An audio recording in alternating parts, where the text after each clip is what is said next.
Hi guys. I'm here in the University of Southern California's website in translation of Sahih Bukhari, book 43 today.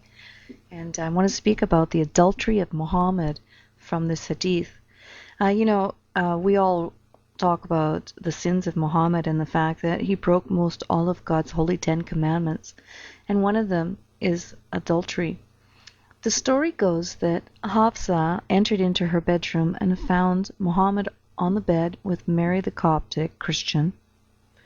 And he, in turn, I suppose, begged her not to tell and share the secret with the other wives, particularly Aisha. Anyway, Hafsa went off and told Aisha. They were all very angry at Muhammad for this adultery. He was fooling around with a slave girl of his. So what happened is Muhammad left his wives for 29 days.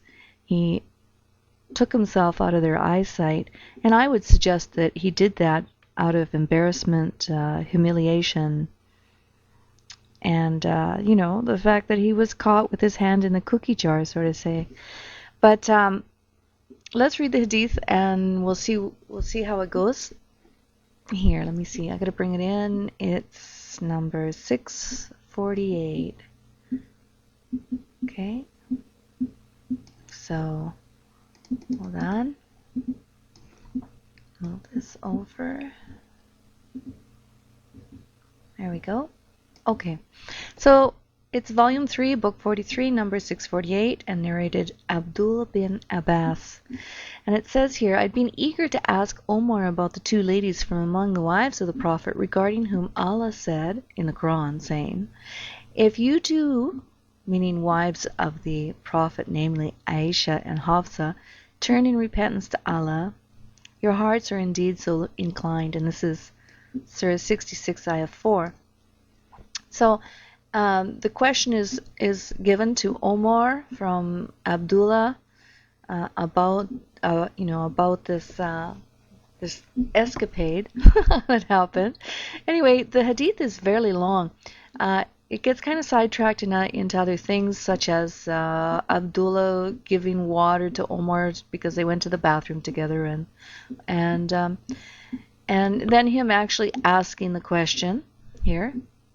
And then we come to the story of the different tribe of women who had the upper hand on their men, and the fact that the Quraysh didn't like that their women were talking back to them.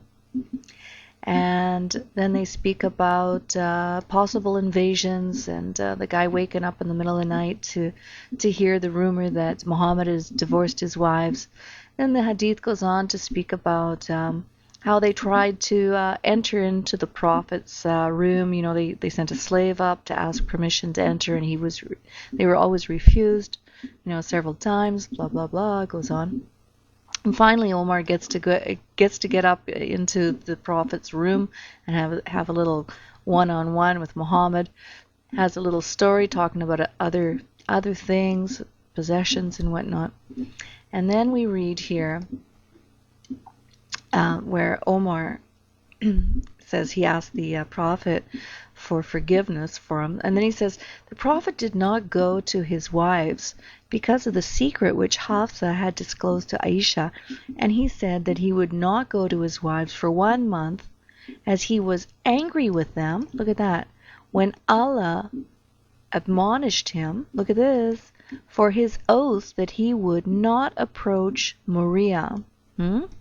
When 29 days had passed, the Prophet went to Aisha first. She said to him, you took an oath that you would not come to us for a month, and today is only 29 days have passed, as I've been counting them day by day. The Prophet said, the month is also 29 days. That month consisted of 29 days. Aisha said, when the divine revelation of choice was revealed, the Prophet started with me, saying to me, I am telling you something, but you needn't hurry to give your reply till you consult with your parents. Aisha knew that her parents would not advise her to part with the Prophet, and the Prophet said that Allah said, now look at this, guys, this is fun. The Prophet said that Allah said, O Prophet, say to your wives, if you desire the life of this world and its glitter, then come, I will make provision for you and set you free in a handsome manner.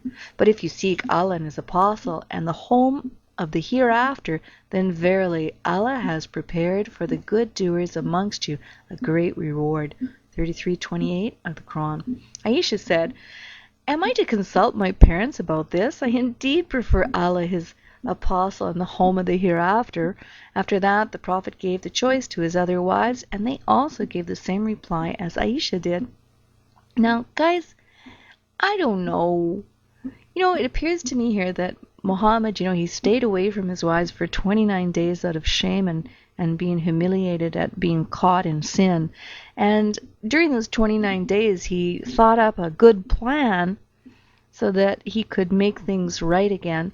And so he had his Allah come to his defense for his adultery and offer his wives an ultimatum. They had a choice. You can either have the glitter of the day there or the home in the hereafter. Well, guys, what choice was there what choice was there for those women? Of course they're going to pick the hereafter.